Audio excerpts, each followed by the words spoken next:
السلام علیکم۔ میں نے اپنی بیٹی کی شادی جس گھرانے میں کی تھی وہ انتہائی اچھے لوگ تھے۔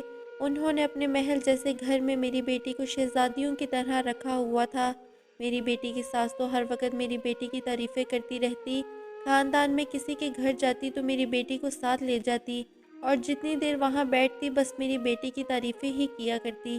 میں بہت خوش تھی، پورے خاندان میں میری بیٹی کی دھومیں مچی ہوئی تھی اور میرا داماد بھی میری بیٹی کی ہر بات مانتا تھا۔ میں ہر وقت اللہ تعالیٰ کا شکر ادا کرتی تھی۔ شادی کے کچھ ماہ بعد میری بیٹی حاملہ ہو گئی اور 5ویں مہینے ڈاکٹر نے یہ بھی خوشخبری سنا دی کہ میری بیٹی ایک بیٹے کو جنم دینے والی ہے، مگر بیٹا پیدا ہونے سے پہلے ہی میری بیٹی کا انتقال ہو گیا۔ میں بیٹی کی میت کے پاس بیٹھی رو رہی تھی جب ایک ملازمہ نے میرے کان میں کہا کہ تمہاری بیٹی زندہ ہے، ان ظالموں نے تمہاری بیٹی کے ساتھ بہت ظلم کیا ہے۔ ملازمہ کی بات سن کر میں نے بیٹی کا کفن ہٹایا تو میرے سر پر آسمان ٹوٹ پڑا، کیونکہ ان ظالموں نے… میرا نام آمنہ ہے، میرے شوہر کو فوت ہوئے کئی سال گزر گئے تھے۔ میں اپنی زینب کے ساتھ اکیلی رہتی تھی اور ایک پرائیویٹ اسکول میں ٹیچر کی جاب کرتی تھی۔ زینب اب 20 سال کی ہو گئی تھی۔ میری بیٹی خوبصورتی میں اپنی مثال آپ تھی اور میں نے اس کی تعلیم و تربیت میں بھی کوئی کمی نہیں چھوڑی تھی۔ اب میں بھی بوڑھی ہو چکی تھی۔ بیٹی کو جوان کرنے کے بعد ماں ہونے کے ناطے میری آخری فکر اس کی شادی کی رہ گئی تھی۔ میں چاہتی تھی میری بیٹی کی شادی کسی سلجھے ہوئے امیر گھرانے میں ہو، جہاں اس کی باقی زندگی آرام و سکون سے گزرے اور میرے لیے بھی کچھ آسانی ہو۔ میں نے اپنے کچھ دوستوں اور ٹیچرز کو کہہ دیا کہ میری بیٹی کے لیے کوئی مناسب سا رشتہ نظر آئے تو مجھے ضرور اطلاع دیں۔ کچھ دنوں بعد میں ایک دن اسکول میں بیٹھی بچوں کے ٹیسٹ چیک کر رہی تھی کہ ٹیچر انم میرے پاس چلی آئی اور مجھے بتانے لگی کہ اس کی بہن اپنے بیٹے کے لیے رشتہ ڈھونڈ رہی ہے۔ گھرانہ اچھا اور کھاتا پیتا ہے، لڑکا بھی اکلوتا ہے اور بہت بڑی کمپنی میں جاب کرتا ہے۔ میں نے تو تمہاری بیٹی کا ہی رشتہ یہاں کروانا ہے۔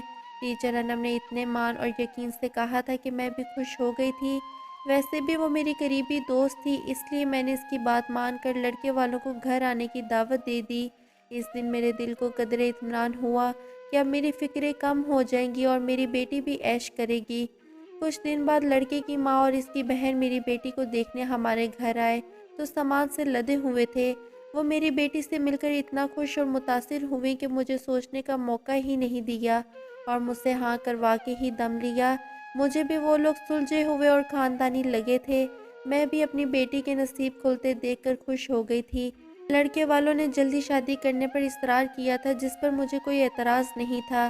یوں چند ملاقاتوں میں ہی میں نے لڑکے کو بھی دیکھ لیا جو کہ مجھے بہت پسند آیا تھا۔ لڑکے کا باپ فوت ہو چکا تھا، ماں اور ایک چھوٹی بہن ہی تھی، اور دوسرا یہ کہ وہ میری دوست ٹیچر کا بھانجا بھی تھا، اس لیے مجھے اطمینان تھا کہ میری بیٹی اب خوش رہے گی۔ میں نے دن رات لگا کر اپنی ساری زندگی کی جمع پونجی سے بیٹی کی شادی کی تیاریاں شروع کر دیں اور شادی کرنے میں کوئی کسر نہ چھوڑی تھی۔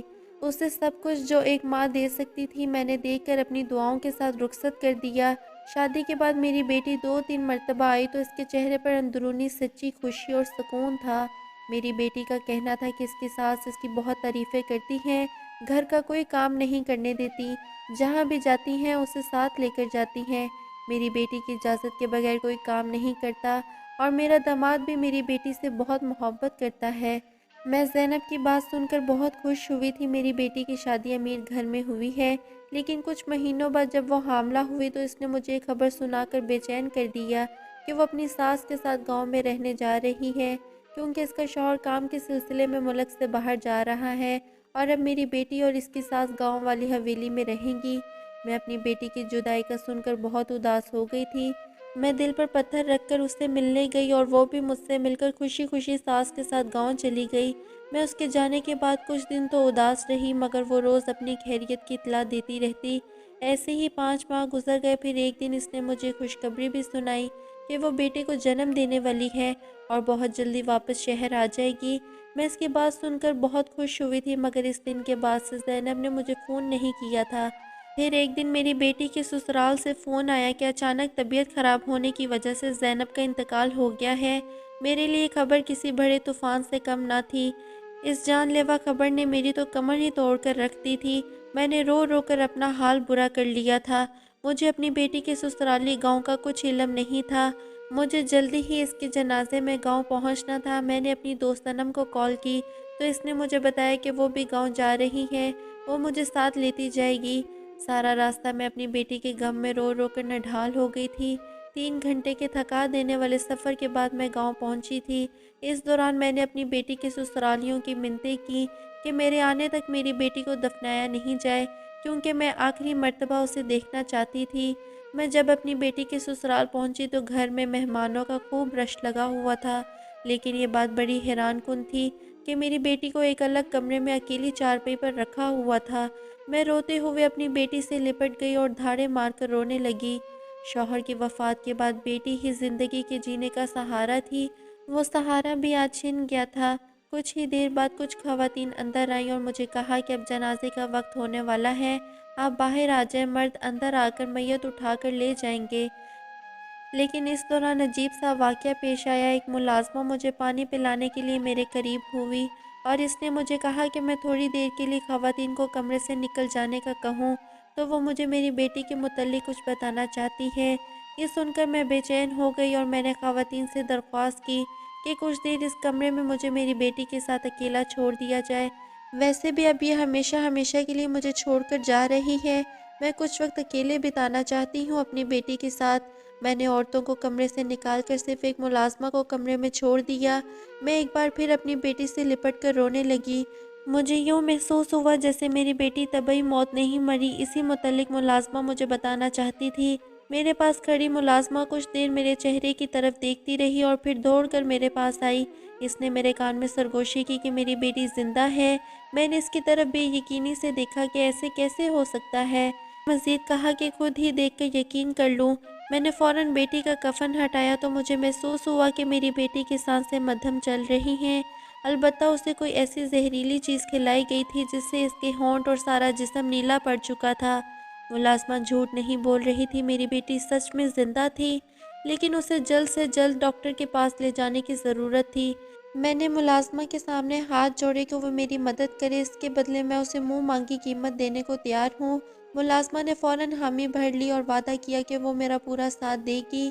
میں نے اسے اپنے شوہر کی آخری نشانی سونے کے 2 کنگن جو میں ہمیشہ اپنی کلائیوں میں پہنے رکھتی تھی اتار کر ملازمہ کی مٹھی میں دبا دیے اور جلدی سے اپنی چادر اتار کر ملازمہ کو دے دی تاکہ وہ میری بیٹی کو یہ چادر پہنا کر کسی بھی طرح یہاں سے فوراً لے جائے۔ ملازمہ نے میرے موبائل سے اپنے شوہر سے مدد طلب کی اور بڑی مشکل سے میری بیٹی کو دوسرے دروازے سے نکال کر لے گئی۔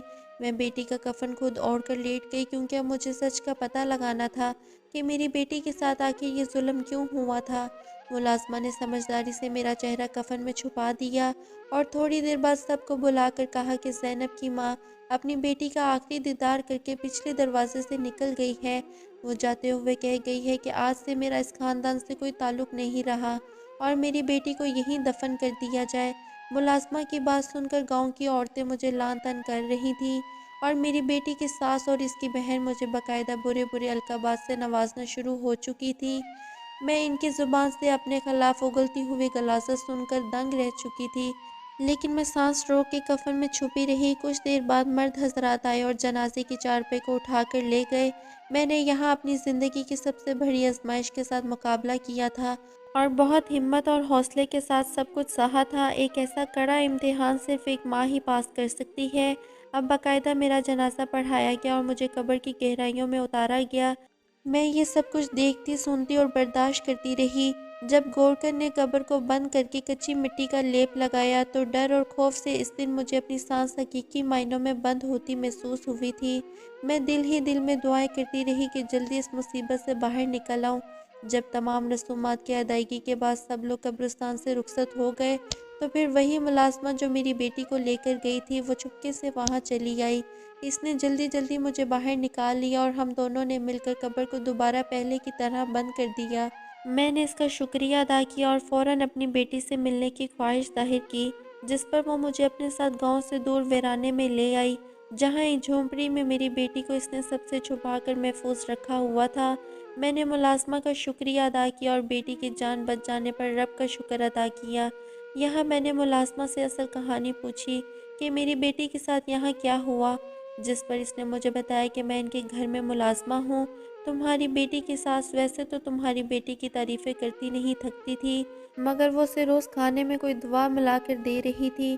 میں پہلے سمجھ نہیں سکی، مگر جیسے جیسے تمہاری بیٹی کی طبیعت بگڑی، اس نے اپنا بچہ بھی اس دوران کھو دیا، تو پھر مجھے اندازہ ہوا کہ اس کے بچے کو جان بوجھ کر مارا گیا ہے، اور اب یہ لوگ تمہاری بیٹی کی بھی جان لینا چاہتے تھے۔ پھر ایک دن مالکن نے مجھے ایک زہریلی جڑی بوٹی شربت میں ملا کر دی اور کہا کہ زینب کو دے اور اسے کہو کہ یہ دوا پی لے۔ میں وہ شربت آدھے سے زیادہ گرا چکی تھی، مگر پھر مالکن نے مجھے دیکھ لیا اور میں نے آخری 2 گھونٹ جلدی سے زینب کو پلا دیے، جس سے اس کے دل کی دھڑکن کچھ وقت کے لیے رک گئی اور جسم نیلا پڑنے لگا، اور دیکھنے والوں کو یوں لگا جیسے یہ مر گئی ہے، مگر یہ حقیقت میں زندہ ہے اور جلد ٹھیک ہو جائے گی۔ اس ملازمہ کی پوری بات سن کر میں تو سکتے میں آ گئی تھی کہ یہ کون لوگ ہیں اور ان کو میری بیٹی سے کیا دشمنی ہو سکتی ہے، جس کے بدلے میں انہوں نے میری بیٹی کو اتنی تکلیف دی، حتیٰ کہ اس کا بچہ بھی مار دیا۔ بچہ تو ان کے اپنے بیٹے کی بھی اولاد تھی، پھر بھی رحم نہ کیا۔ بہرحال ان سوالوں کے جواب میری بیٹی ہی دے سکتی تھی، جو میرے سامنے زندگی اور موت کی کشمکش میں پڑی تھی۔ چند روز تک ہم اس ویرانے میں چھپے رہے۔ اس دوران ملازمہ آتی اور میری بیٹی کا علاج کرتی، جس سے اس کی طبیعت اب سنبھل رہی تھی۔ ساتھ ہی وہ ملازمہ مجھے بیرونی دنیا کی خبریں بھی پہنچاتی رہی، جیسے کہ میرے داماد کو اپنی بیوی کی موت کی اطلاع دے دی گئی تھی، لیکن وہ اب واپس آیا تھا۔ دوسری جانب میری بیٹی نے اب خود سے اٹھ کر اٹھنا بیٹھنا اور کھانا پینا شروع کر دیا تھا۔ جب وہ زیادہ بہتر ہو گئی تو اس کو میں نے ساری کہانی سنائی، جس پر اسے بھی یقین نہیں آ رہا تھا۔ اس نے مجھے بتایا کہ آج تک اس کے سسرال والوں نے کبھی بھی اس کے سامنے برا رویہ نہیں رکھا، بلکہ انہوں نے مجھے شہزادیوں کی طرح رکھا تھا، لیکن نہ جانے ان کی اس حرکت کے پیچھے کیا وجہ تھی۔ میں نے اس سے زیادہ پوچھ گچھ کرنا مناسب نہ سمجھا، ویسے بھی وہ ابھی مکمل طور پر صحت یاب نہیں ہوئی تھی۔ کچھ ہی ہفتے بعد میں اسے لے کر رات کے اندھیرے میں اپنے گھر واپس آ گئی، اور یہاں آ کر بھی کسی کو نہیں بتایا کہ میری بیٹی زینب زندہ سلامت ہے، کیونکہ میں اس بات کا کسی کو بھی پتہ نہیں چلنے دے سکتی تھی۔ ایک دن میں گھر کا کوئی سودا سلف لینے بازار گئی، وہاں سے واپسی پر میں اپنی بیٹی کے لیے سوٹ لینے بازار چلی گئی۔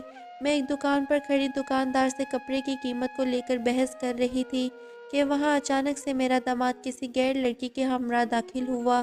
دونوں کے درمیان کافی گپ شپ اور محبت نظر آتی تھی۔ اس نے مجھے اور میں نے اسے دیکھ لیا تھا۔ داماد کو کسی اور عورت کے ساتھ دیکھ کر میں حیران ہوئی تھی، کیونکہ ابھی اس کی بیوی کو مرے ہوئے 8 دن نہیں ہوئے تھے کہ وہ کسی اور عورت کے ساتھ وقت گزارنے پر آ گیا تھا۔ مجھے اپنی بیٹی کے ساتھ ظلم کی وجہ سمجھ آ گئی تھی۔ میں خاموشی سے دکان سے باہر نکل آئی، مجھے کچھ تو اب سوچنا ہی تھا۔ میں اپنی بیٹی کو ساری زندگی یوں لوگوں کی نظروں سے چھپا کر تو نہیں رکھ سکتی تھی۔ میں نے گھر آ کر اپنی بیٹی کو ساری صورتحال سے آگاہ کیا اور اسے بتایا کہ اب یہی وقت ہے کہ ان پر خلا کا کیس دائر کیا جائے اور علیحدگی اختیار کی جائے، لیکن میری بیٹی نے مجھے بتایا کہ اس کا منصوبہ کچھ اور ہے۔ آپ ان پر میرے قتل کا کیس دائر کریں اور پولیس کو ساتھ لے کر گاؤں جائیں، گاؤں میں ان لوگوں کی بہت عزت ہے۔ میں چاہتی ہوں کہ ان کا مکروہ چہرہ سب کے سامنے بے نقاب ہو۔ مجھے اپنی بیٹی کی یہ بات مناسب لگی اور میں تھانے جا پہنچی۔ میرا دل بہت گھبرا رہا تھا۔ شکر ہے وہاں ایک لیڈی پولیس آفیسر میری جاننے والی نکل آئی۔ دراصل ان کا بچہ میری ہی کلاس میں پڑھتا تھا، اور یوں میں نے اپنی بیٹی کے قتل کی FIR درج کروا دی۔ اگلے دن پولیس نے اپنی کارروائی شروع کی اور گاؤں جا کر تفتیش کی، جس پر زیادہ تر لوگوں نے یہی بیان دیا کہ میری بیٹی کا سسرال گاؤں کا مہذب گھرانہ ہے۔ میں نے پولیس سے قبر کشائی اور پوسٹ مارٹم کی درخواست کی، جسے سن کر میری دوست ٹیچر انم اور اس کی بہن کے ہاتھوں کے طوطے ہی اڑ گئے تھے، اور وہ فوراً میری جی حضوری کرنے لگیں کہ تمہاری بیٹی کو ہم نے نہیں مارا، وہ اپنے سسرال میں خوش تھی اور اپنی ہی موت مری ہے۔ لیکن میرا دل اندر سے چھلنی ہوا پڑا تھا۔ میں نے ان کی ایک بھی نہ سنی اور پولیس سے قبر کو دھوانے کی درخواست کی۔